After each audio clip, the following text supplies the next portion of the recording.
as pálpebras com pitose podem obstruir e impedir o desenvolvimento do olho. O cérebro se desenvolve sobremaneira nos primeiros 2 anos de vida e o olho também. Então, um olho obstruído, ele vai se tornar incapaz de captar as imagens quando não devidamente estimulado. E a pálpebra pode ser um empecilho para esse desenvolvimento. Então, quando se fala em pitose, essa é a primeira preocupação do oftalmologista. A criança, ela tem que ser devidamente avaliada por oftalmologistas que são especialistas em crianças, os oftalmopediatras. Eles estão mais habilitados, capacitados e aparelhados para medir a acuidade visual da criança, mesmo que a criança não refira a visão. Então, essa é a importância da primeira consulta. A criança é o melhor paciente que existe para correção de pitose.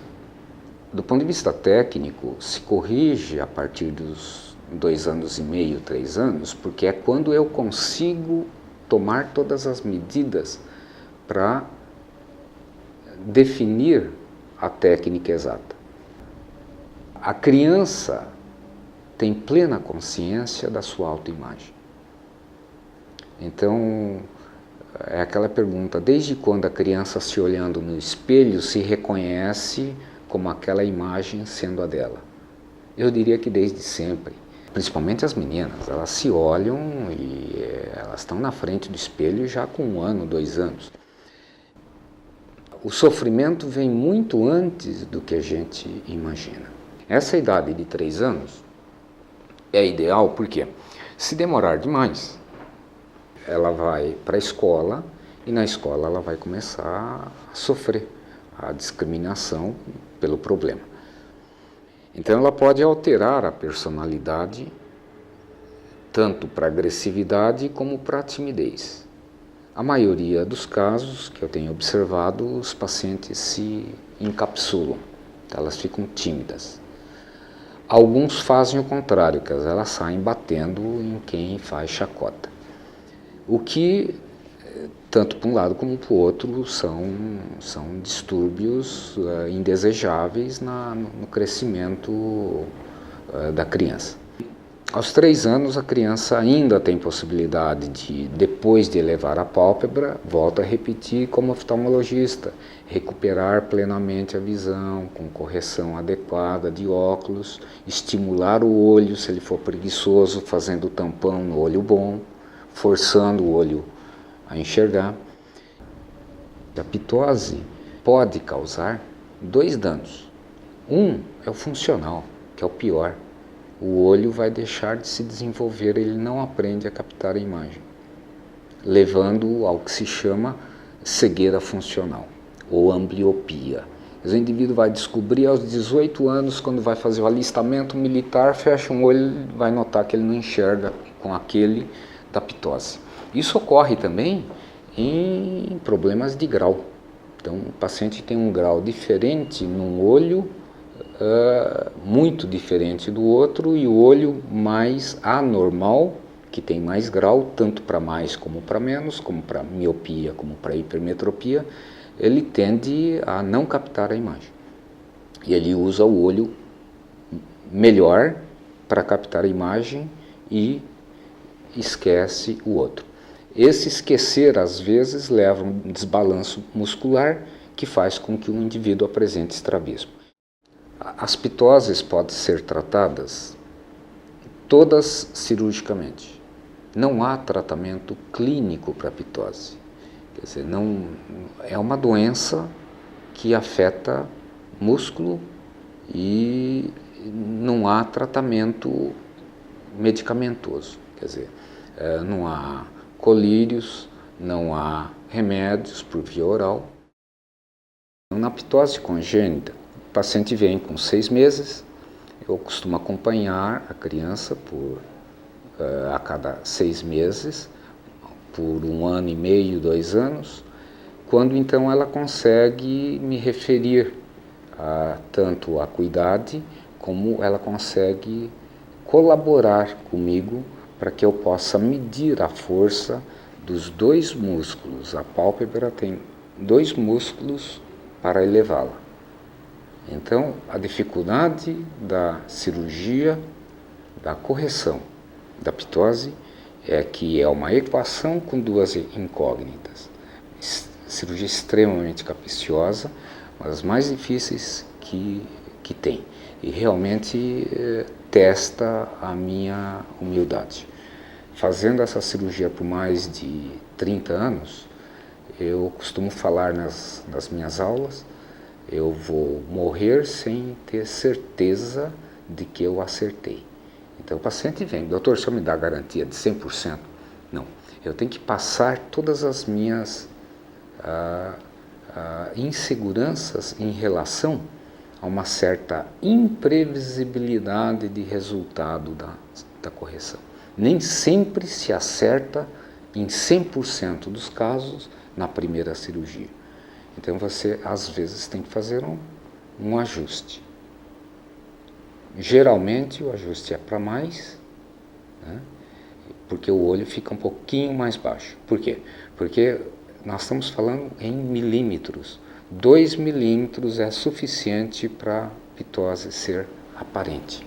A abertura da pálpebra não chega a 1 centímetro, é 9 milímetros. Quer dizer, uma pálpebra que tem uma ptose e uma abertura de 6, então a ptose em torno de 3 milímetros em relação ao outro olho. Essa é uma ptose já severa. 4 milímetros a 5 já bloqueia a entrada da luz, porque a pupila fica no centro dos 9, 10 milímetros. Então, se a pálpebra cobre a pupila, o indivíduo tem que fazer uma manobra compensatória para poder enxergar com os dois olhos.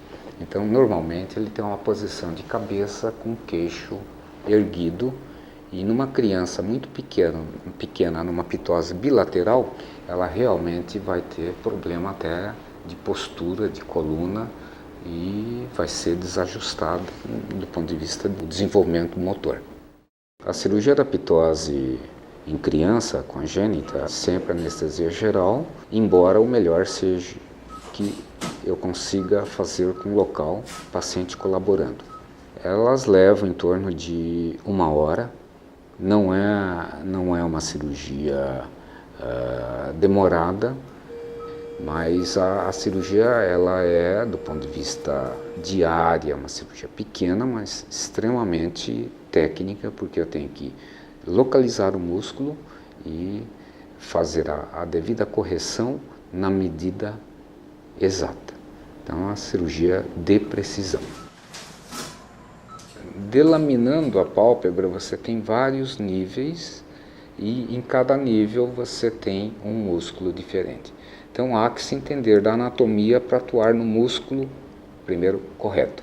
Segundo, tem que se atuar na quantidade correta. É aí que vem a grande dificuldade do cirurgião, porque tudo isso é milimétrico e nenhum cirurgião controla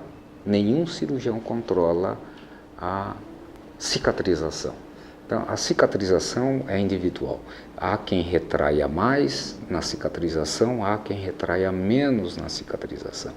E esse pequeno mais ou menos é suficiente para dar uma diferença de 1 milímetro para cima e para baixo.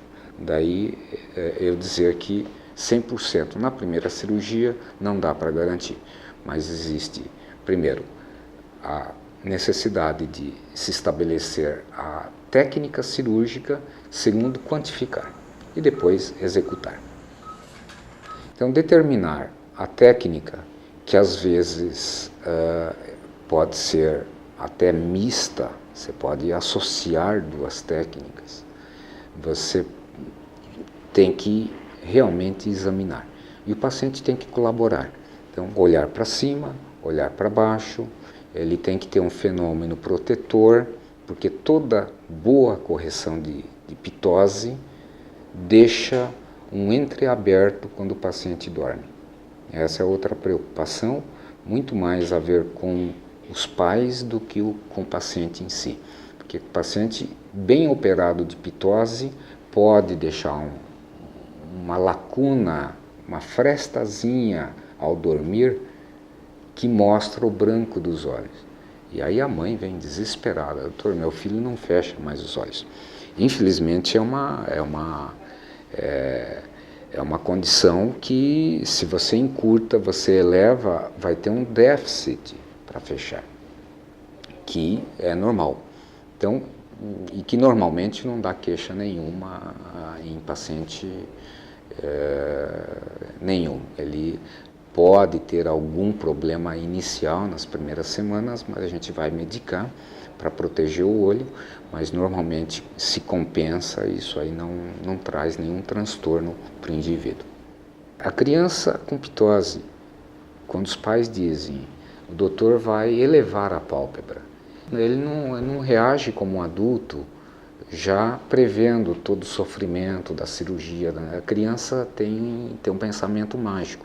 Então o doutor, o tio que vai operar, é um mágico que com uma varinha de condão vai colocar a pálpebra e vai fazer assim, e ela se olha no espelho assim. Então são os pacientes mais colaborativos que eu tenho.